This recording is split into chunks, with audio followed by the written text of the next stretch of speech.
Welcome. My name is George Pearson and I run the How To Gurus channel here on YouTube. Most of the videos in my channel are short demonstrations of the different tools and techniques you'll find in various software programs. Right now I have several hundred of these quick videos available on YouTube. This video though is different. This is part of a new series of longer demonstrations that I'm doing to show you how to complete complex projects from start to finish using a variety of techniques and tools.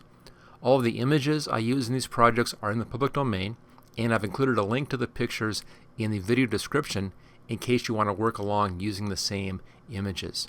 Okay, let's move on to the project. In this Photoshop wedding photography project, we're going to be looking at some concepts and ideas on putting together a montage. Now these are very basic, very easy to do in most cases, and I just have a few varied ways of doing things shown here. I'm not trying to demonstrate an actual page, but I want to show you different techniques. It's kind of a collection of different techniques in here and how we achieve those. We'll start off with doing just a basic file. Now I'm going to do a little trick here to create a file the same size as this file as a starting point. And what I'll do here is do a select all. That gives me a selection at the size of the whole page. Do edit copy. There we go. What that does is it puts the size of the page into the clipboard. Now, when we go over here to File, New, I can choose Clipboard as one of my preset options right there at the very top. And that will then set the page at the same size as that one, so we'll be able to match that exactly. So here's our new file. Let's just increase our view to fit on screen. Now, I have several pictures up here. These are the pictures that I used inside of that montage. There's that one. Let's see if we can find that background. There we go. That's the background picture. I'm just going to pull that down and float that like that. Let's find our new file, and here's one that says Untitled. And I'll just grab this background and drag it over there. There we go. We can close that, no longer needed. Obviously this is too large, so I'll need to rescale this a little bit. So Edit and Transform Scale. I could come up here and choose a scale size, but I'm just going to grab the corners and drag these down. If you hold the Shift key down, it drags it down proportionally and changes size proportionally. I need to let go of the Shift key as you move it over diagonally like that, or it's going to try to move up straight or to the left. And I'll just grab the corners until it's smaller than I want, and then we'll place it into the size and edges and then resize it. Let's just make sure that we have snap on. Here we go. Make sure that's a check mark right there. Now we can take this and it'll snap right to the edges. Again, hold the Shift key down, pull that out. Let's go a little larger. There we go. Okay, that gives us our background. Now I had kind of a sepia tone thing on this. Let's just first set this in place. Two ways of doing that: click the check mark right here, or just click the Move tool and it will ask you to apply the transformation. There we go. Let's now convert this over into a sepia tone image. I use my favorite technique, which is Image Adjustments Hue Saturation. There it is, hiding in the corner. Click on Colorize, and then let's find a nice color for them. I'm just going to kind of a nice warm color in here. A lot of creams on that. You can adjust the lightness a bit. Something in there. I'm going to make it even lighter once we have it onto the page. Notice that our background is white. So now I can bring my opacity down and just kind of fade that out to give us a nice background. We can adjust that color later once we have some images on there. This is just a little trick just to give you something in the background to put your other pictures in front. Okay, let's now take a look at some of our shots. We have our bouquet. Let's do this one first. Now this one I had sitting bottom left-hand corner. We have an elliptical marquee. I can actually just deselect that. There we go. Elliptical marquee on that one. Pretty straightforward. So go ahead, we'll do that. Let's come back here to our Untitled. And there's a wedding bouquet. I'll just drag that down and float that. Now before I pull this into our image, we're going to be putting images in the 4 quadrants here. So let's just pull in a couple of guidelines, just giving me reference points for my 4 sections. I'll just put, piece up here, piece over here, piece down there, and piece down there for our demos. Let's grab this background layer, drag it over. Again, we'll need to resize this, but I'll close that first, get that out of the way. Let's resize this down. Same thing, edit, transform, scale, shift key, and then pull the corners down until we get the size that we want. Something in here is pretty good. Notice how it's snapping to those edges. If you want to stop that, either just use the keyboard arrow keys, cursor keys to move that around, or just turn off snap, either way. Let's just set that in place. There we go. Now on this one we had an elliptical shape to it. Let's see how you can do these elliptical shapes. Now I want to do something which is controllable. A couple of ways I could do this. I could create a clipping mask and put that into an elliptical clipping mask, but that limits me down the road a little bit. If you want to be able to come back and work with this, again, what I recommend doing is making a copy of your layer. Maybe even make a copy of your layer before you resize your layer, so you have it just sitting in here as a copy.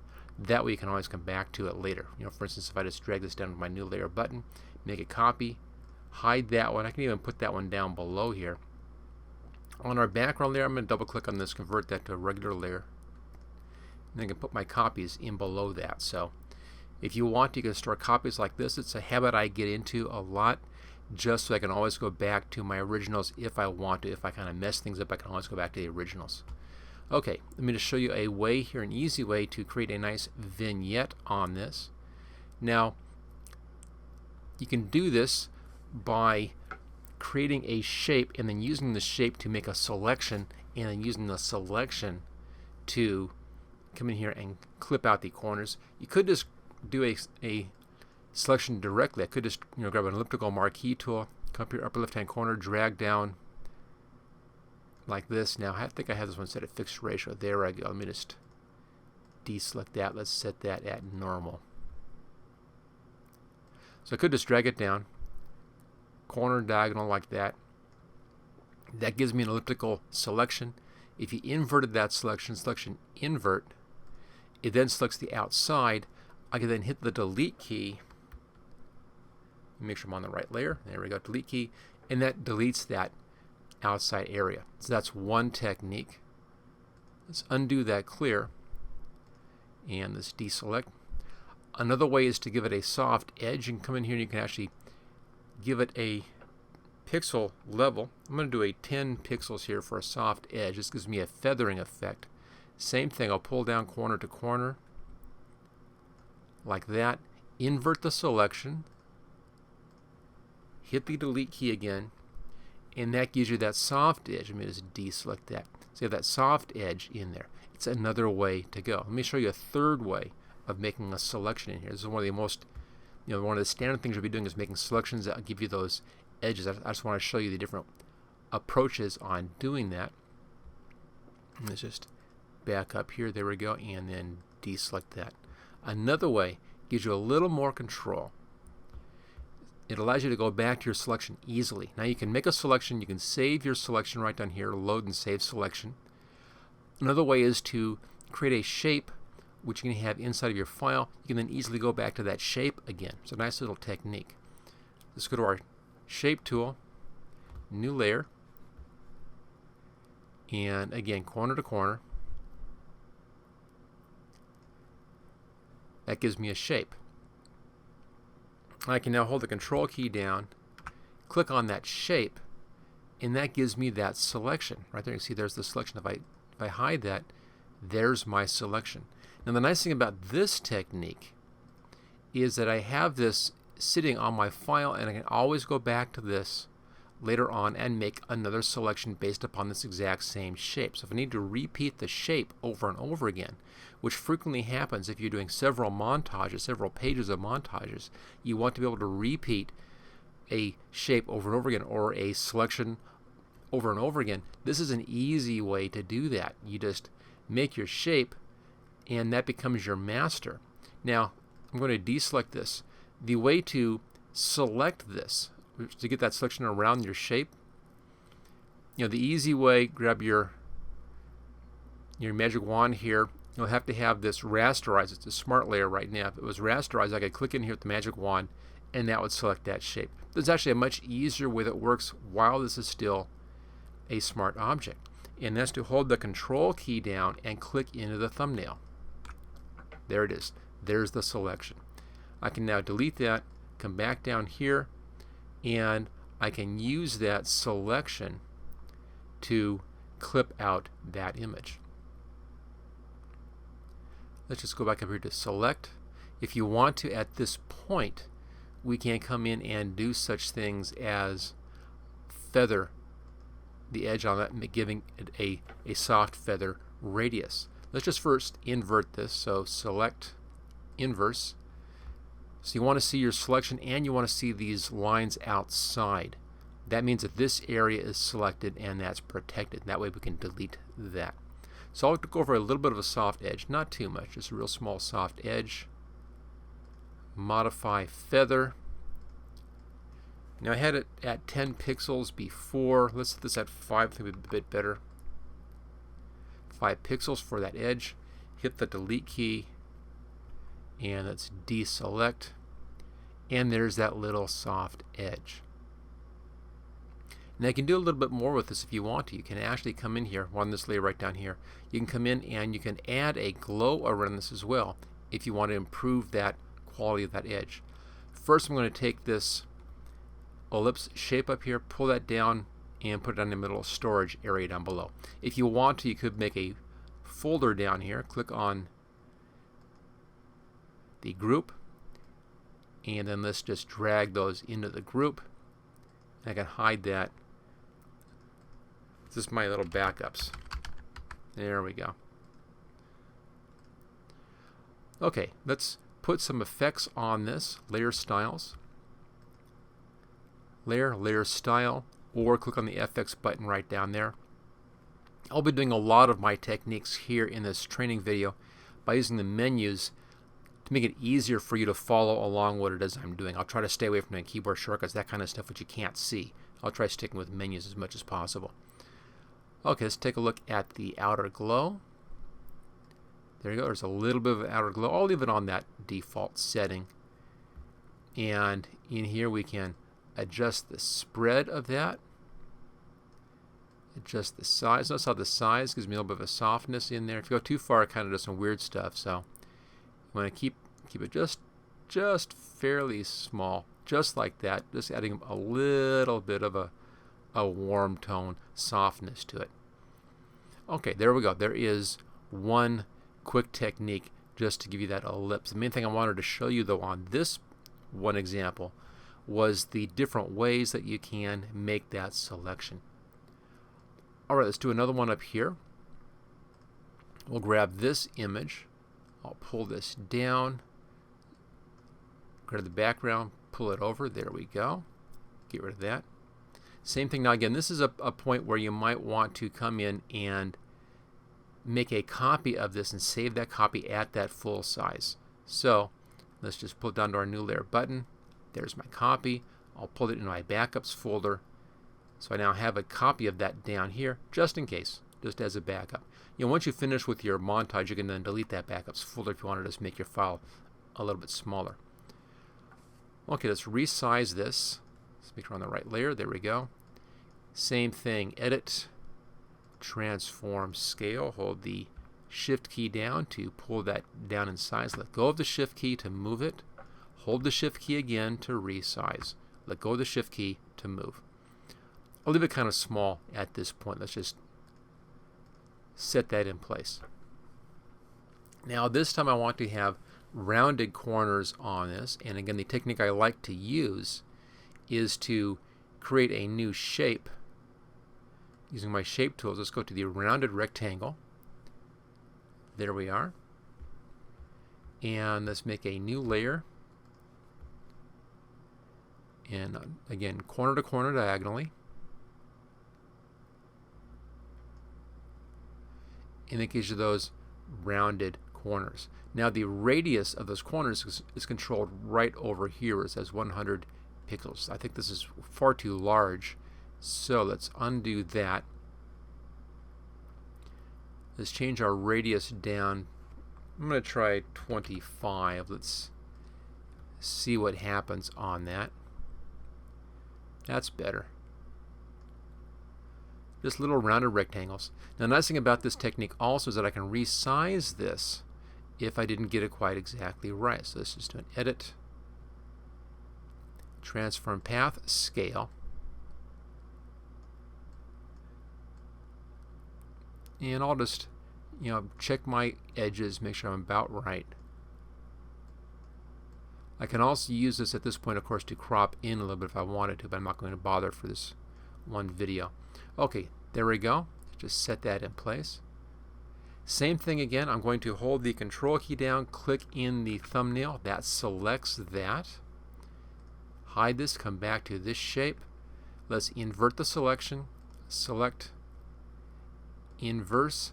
Make sure you see those outside little marching ants, as they call them. Hit the delete key and then deselect.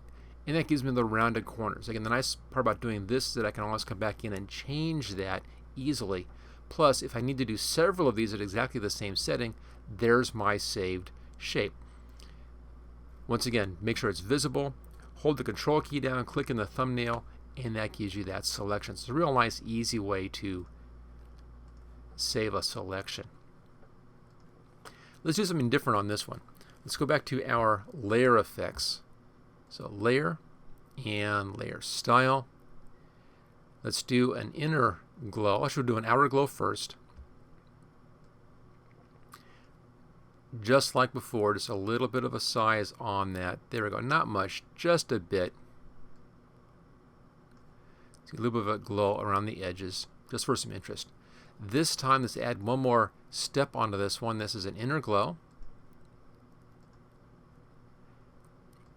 See, there's the inner glow. Now, in most cases, you can do an inner glow like that. It just adds a little more something. This kind of soft stuff frequently doesn't work well. Frequently, it kind of looks kind of silly. But in wedding photography, it actually tends to work. It lends itself well to the wedding photography. You can use the choke in here to pull that in and give yourself this kind of a hard edge line. Notice you can actually see through it. It's a semi-transparent hard edge, which gives you an interesting transparent outline. So that's one thing. You can use the choke in here for that kind of interesting technique, something which I don't see used that often, but something which can be done. Something else which you can do in here to make this really interesting, and again, something else which I never see being used anywhere, is down here it says quality and contours. This is the quality of the contour of the gradient. If I pull that out a bit, so there's that gradient coming in there. Let me just bring the choke in a bit so you can see that a bit better. So there's the gradient coming in. It's the gradient built by this yellow color. But we have a lot of different contours in here. Notice how as I go through these different contours, I actually get completely different effects based upon that basic setting. See, this one has kind of a double outline.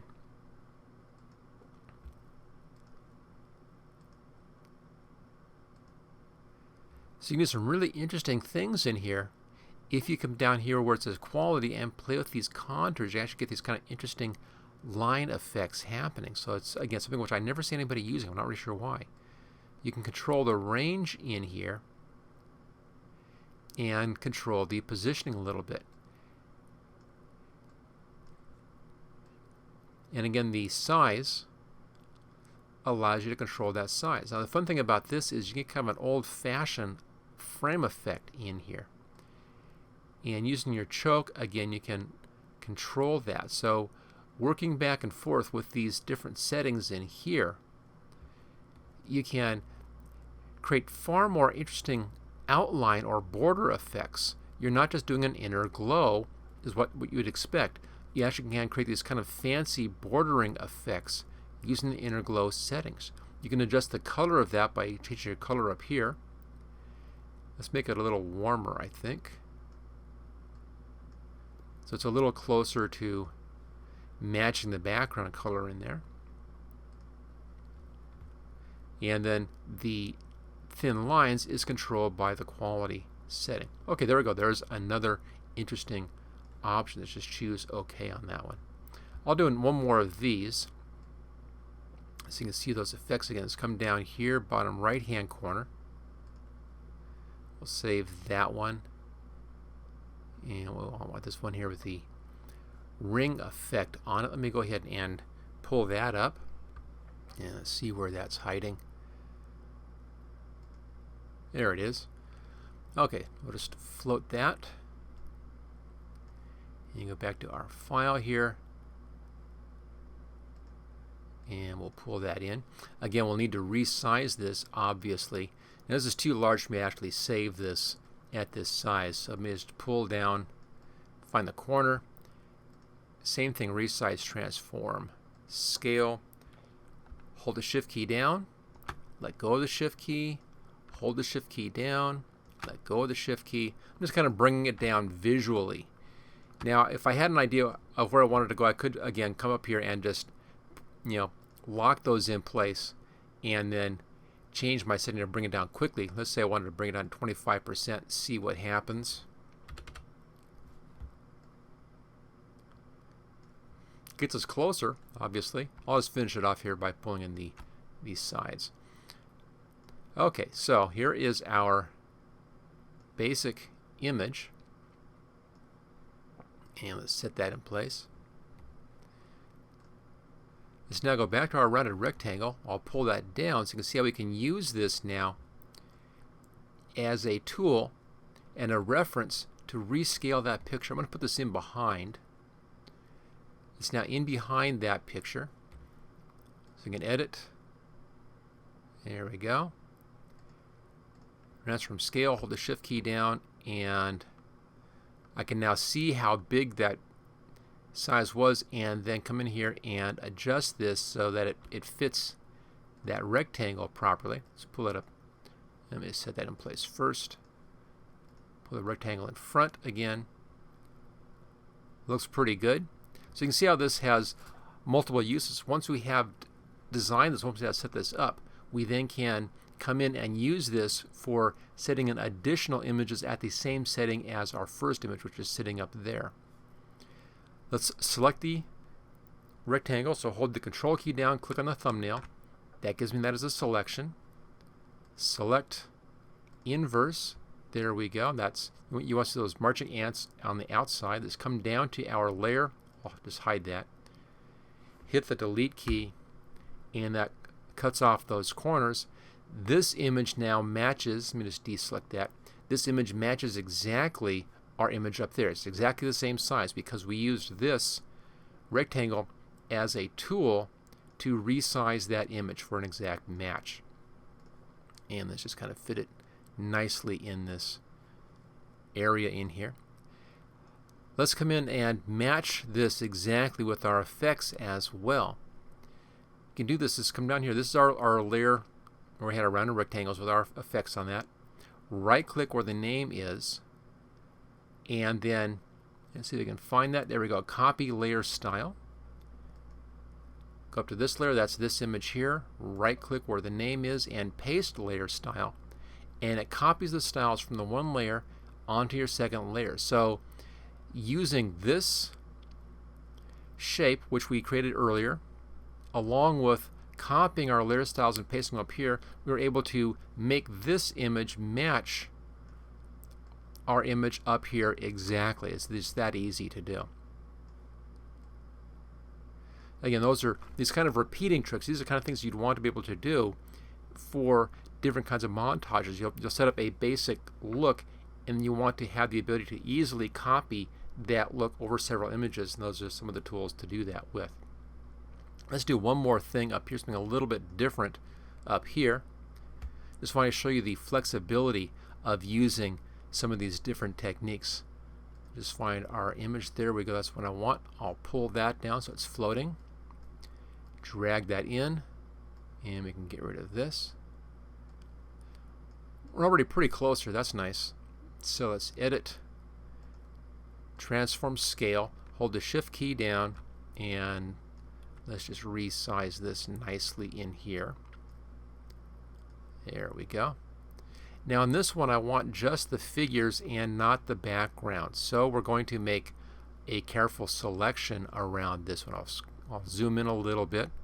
I'm not going to be real careful on the selection. I'll just do a fairly fast selection using the polygonal lasso tool. Also, I adjust off the image down here. Now with this tool, it pulls a line out like that, and when I click, it locks that point, and I can then come down and lock in another point. So it's a matter of just coming along and clicking and finding my next position, clicking and finding my next position, and then working along the edge. It's actually, once you get used to it, a very easy and very controllable way to make a fast selection, and one of my favorite selection tools. I'll frequently use this as a first tool for making a selection, then I'll go back in and refine it if I want to later on. Now something else with these lasso tools, if you have to go outside of the visible viewing area, just go up here to the ruler, and if you're against the ruler, the image automatically scrolls for you like that, making it very easy to just continue the move. And I'll just work my way around the image here, just doing the veil. You can see I'm just finding my next point and click to set that point in place. And we'll just move around here. Now the coloration on this image in here is kind of warm and cool tones. I'll show you how that's done in a few videos from now. I'm actually using the piece that I have as a demo later on. It's a fun little technique called split toning. And it has lots of possibilities. Now, I'm not being real careful about this. I'm doing this quickly just for this one demo here. I'm going to go just outside since I don't need to worry about that area there. Okay. And then back into the picture.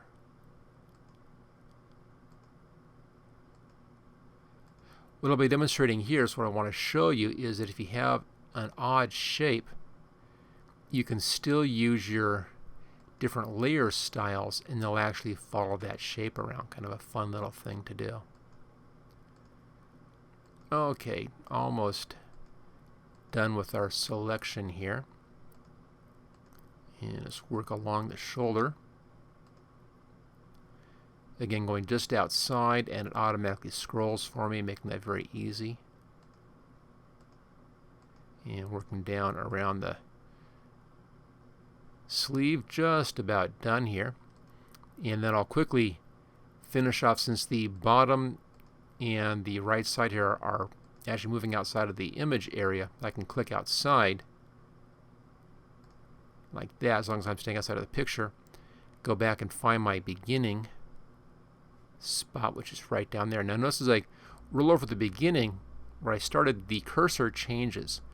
When you see that, click on that, and that finishes your selection. Once again, I want to have the inverse of this. Let me make sure I can see the top edge there. So select, inverse. Make sure you see the marching ants outside there. Hit the delete key, and that removes that background. Okay, let's just deselect. There's a real soft edge on that. That was still there on our selection. Okay, let's back out a little bit. There we are. So what we have is just the figures, and we've removed the background. And as you can see, just moving around a little bit, you can see that it's, this whole shape here is now the outside boundaries of that particular image. So let's take a look at our layer styles. We'll apply an exterior glow onto this one. Layer, layer style, and let's find our outer glow. There we go. And take a look at that. There's the size. And you can see how the glow actually follows the shape that we made when we clipped out that image. So it's, again, something which is kind of nice to know that you can do that. If you have these odd shapes, you can apply glows to those as well, actually follow that shape around.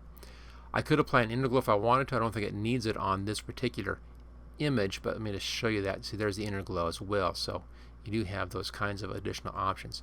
There's a lot that you can do with this kind of a technique. I could put a drop shadow on there if I wanted to.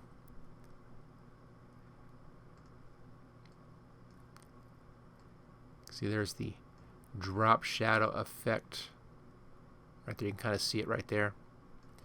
So all kinds of things you can do with your layer styles. We'll be sticking with just the outer glow on this particular one, giving us just a nice little romantic image up there. Okay, let's go ahead and let's just fit on screen. So there we are, just a few techniques you can use for making easy montages. Of course, doing a background is real nice. Once the background is done, once you have your images on here, this is the time to go back and look at your background, re-examine your background, see if you want to possibly adjust the values in there so that it blends well with your foreground images. Now, since we had outer glows, a darker background makes the outer glows easier to see, but a darker background also makes that background picture more apparent. So it's kind of a toss-up on this one if you want to have that background more apparent or you want to have those glows more apparent. But there we are. So there's our background. I showed you my favorite technique on creating my shapes, the router rectangles and the ovals, and that was to use a shape like this. Having the shape allowed me to match that exactly on these two pictures. Don't forget that you can work with those contours on the inner glow and get these interesting inside borders and multi-line borders using just the inner glow and contours. And you can copy effects from one layer to another by just right-clicking where the name is and copy layer style and then paste layer style onto your new style. Okay, there we go. That's a look at some tricks you can use when making montages. Thank you for watching this special Photoshop photography project video. Don't forget to subscribe so that you will get first notice of new project videos in the future. Just click on this link right here where it says subscribe here. You can get all 12 project videos in this series along with 26 special videos demonstrating the tools and techniques that I used in these projects by clicking on this link right down here. And then thank you again for watching this training video.